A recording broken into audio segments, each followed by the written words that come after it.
호이안하면 떠오르는 가장 대표적인 관광지 두 곳이 있습니다. 훈련병들은 그곳이 어딘지 알고 있습니까? 호이안하면 둘리가 아닙니다. 둘리, 호이안하면 둘리가 아니다. 엎드려. 충성! 안녕하십니까. 베트남 훈련소 훈련조교 배트맨입니다. 각설하고 바로 본론으로 들어가겠습니다. 하나는 일명 코코넛배라 불리우는 투봉강의 바구니배, 또 하나는 유네스코 문화유산으로 지정된 올드타운입니다. 알겠습니까? 먼저 바구니배를 타러 이동해보겠습니다. 동남아의 우버라고 불리우는 그랩을 타고 이동했을 경우 4인승은 약 42만 동, 7인승의 경우 약 51만 동의 요금이 발생합니다. 이동거리는 약 30km, 시간이 얼마나 소요되는지 알고 있습니까? 127번 훈련병.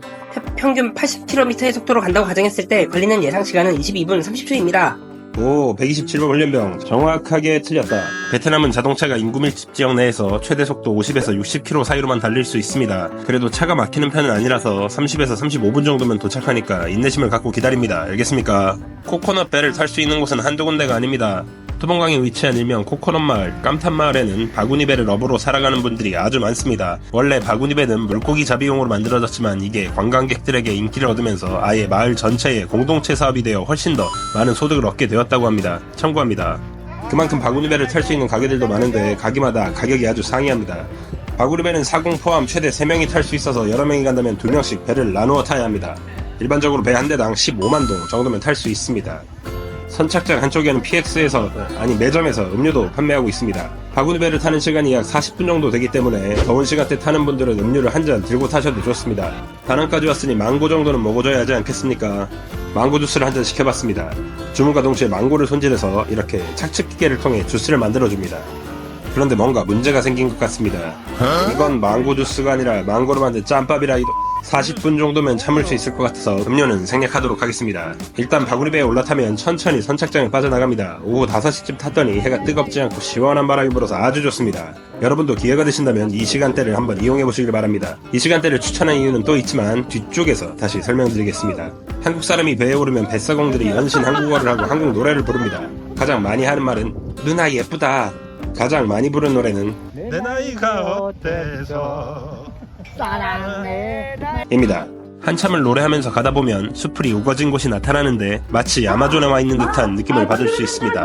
물론 제가 직접 아마존에 가본 건 아닙니다. 수풀에서 뭐가 튀어나올지 모르니 사주 경계를 철저히 하면서 조금씩 앞으로 나아갑니다. 또라이?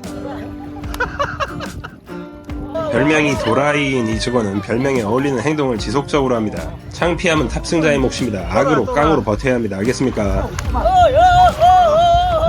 우거진 수풀을 빠져나오면 첫 번째 작전 지역에 도착합니다. 이곳은 바구니배의 달인이 마치 풍차처럼 뱅뱅 도는 공연을 관람하거나 직접 배에 올라타서 체험을 할 수 있는 곳입니다. 체험 비용은 10만 동으로 짧은 체험 시간 대비 아주 비싼 편입니다. 그래도 궁금한 건 못 찾는 제가 그 느낌을 리얼하게 전해드리기 위해서 한번 타봤습니다. 야. 회전 회오리.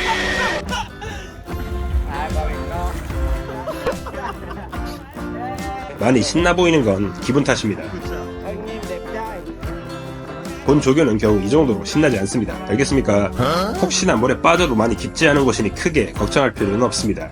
중간중간 포토스팟에 배를 대고 뱃사공분들이 사진을 찍어줍니다. 사진 찍는 걸 별로 안 좋아하는 분들은 no photo 라고 한마디 해주시면 됩니다. 포토가 아닙니다. photo라고 정확하게 현지 발음으로 해주셔야 합니다. 다음 코스는 강 한가운데이지만 지도상에 표시가 되어 있는 아주 특별한 곳입니다. 가라오케.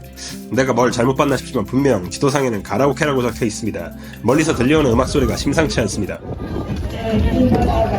가까이 다가가니 진짜 춤판이 벌어졌습니다. 한두 번 공연해본 솜씨가 아닌 것 같습니다. 원한다면 저 위로 올라가서 같이 춤도 추고 놀 수 있지만 역시나 팁이 발생합니다. 네, 그렇습니다. 이곳에서 뭘 하기만 하면 팁이 술술 나가는 곳입니다. 팁을 바라지 않는 선인은 없으니 이 점 유의하시기 바랍니다. 가라오케까지 보고 나면 이제 다시 선착장으로 돌아갈 일만 남았습니다. 본 조교가 탄 바구니배의 뱃사공이 느닷없이 억텐을 끌어올려서 배를 회전시킵니다. 당황하실 필요 전혀 없습니다. 나중에 팁을 많이 달라고 본인의 위치에서 자신이 할 수 있는 최선의 노력을 다하는 거라고 보시면 됩니다. 제가 해질녘 시간대를 추천드리는 이유가 바로 이 노을 지는 풍경 때문입니다. 돌아오는 길에는 여유있게 풍경을 즐길 수 있도록 뱃사공들도 텐션이 낮아집니다. 지금부터 10초간 차분하게 노을을 감상하는 시간을 갖도록 하겠습니다. 항상 바쁘게 최선을 다해서 살아가는 것만이 능사는 아닙니다. 가끔씩은 일상에서 잠시 벗어나서 나 자신을 돌아보는 시간도 필요한 법입니다. 말하다 보니 10초가 지났습니다. 다음으로 넘어가겠습니다. 선착장이 가까워지면 돌아오는 다른 바구니배들과 많이 만날 수 있는데 세계 각지에서 모인 다양한 사람들과 즐겁게 인사를 나눌 수 있습니다. 헬로우, 신짜오, 구텐탁, 봉수, 니하오, 이라샤이마세!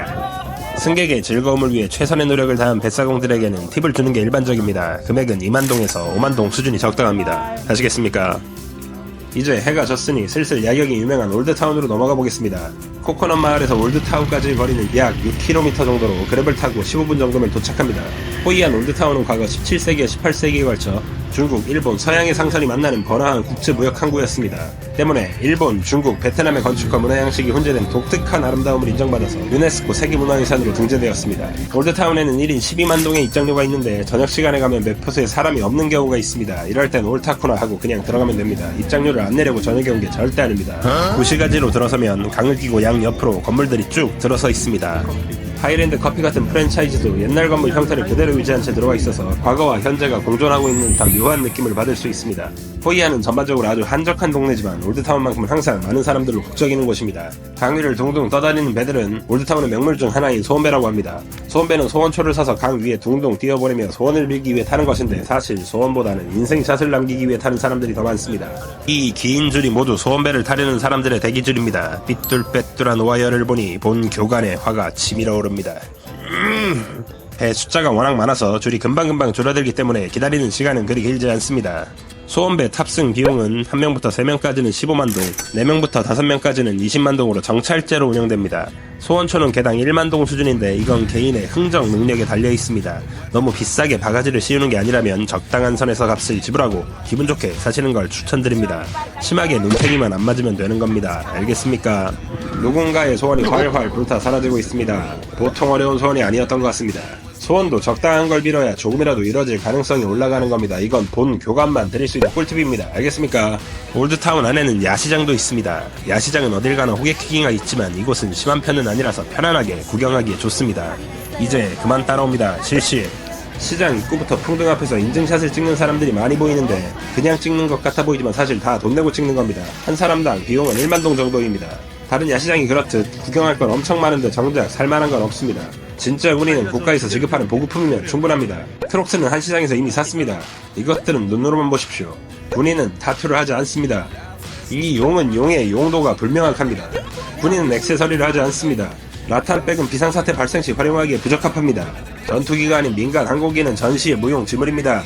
돈을 꼭 써야 한다면 먹는 데 쓰십시오. 식사를 하기보다는 간단하게 간식을 먹는 정도가 좋습니다. 올드타운 안에도 맛있는 식당이 많이 있기 때문에 길거리 음식으로 한 끼를 허비하는 건 바람직한 자세가 아닙니다. 아시겠습니까? 그래도 일단 바나나 팬케이크 하나 정도는 먹어줘야 합니다.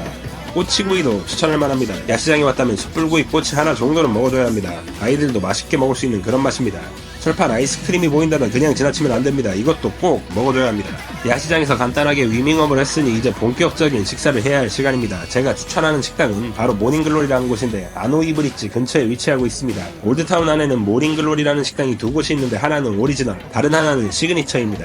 모두 같은 회사에서 운영하는 곳인데 베트남의 저명한 셰프가 외국인 입맛에 맞는 베트남 음식을 제공하기 위해 만든 브랜드라고 합니다. 제가 간 곳은 시그니처 매장입니다. 2층으로 자리를 잡았는데 좁은 무대에서 라이브도 진행하고 있습니다.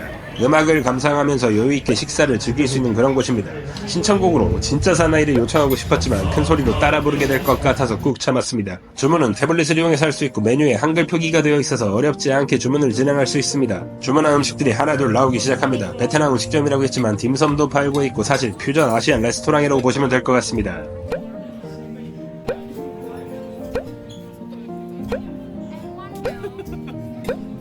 매일 부대에서 전투식량만 먹다가 싸제 음식을 먹으니 너무 행복합니다. 이 집 취사병이 아니 셰프가 굉장히 음식을 잘하는 것 같습니다. 밥을 먹고 나와서 소화도 시킬 겸 강 반대편으로 건너가 봅니다. 바로 이 다리가 안호이 브릿지입니다. 다리를 건너면 반대편에도 많은 인파가 몰려 있습니다. 이제부터는 딱히 구경할 건 없고 사람 구경은 실컷 할 수 있습니다. 포이즌 커피, 이건 도저히 먹어볼 용기가 나지 않습니다. 여러분들이 먼저 먹어보고 살아계시다면 댓글로 후기를 남겨주시길 바랍니다. 다들 사진을 남기느라 여념이 없지만 본 조교는 아름다운 풍경을 직접 두 눈에 담는 걸 더 선호하는 편입니다. 올드타운 안에도 베트남의 유명한 콩카페가 운영되고 있습니다. 베트콩들이 밖으로 나와서 농땡이를 피우고 있는 걸 보니 요새 군대는 참 편해졌다는 생각이 출구가 가까워질수록 인파도 점점 줄어듭니다. 들어올 때랑 다른 출구로 나가면서 보니 매표소에 사람이 있습니다. 최대한 눈을 마주치지 않고 자연스러운 모습으로 자리를 천천히 벗어납니다. 여기까지가 제가 준비한 훈련 내용입니다. 라구니 배를 타고 나서 호이안 올드타운의 예경까지 즐겼다면 어디 가서 호이안 좀 가봤다라고 방귀 좀 낄 수 있습니다. 진짜 방귀를 뀌라는 말이 아닙니다. 아시겠습니까? 네, 알겠습니다.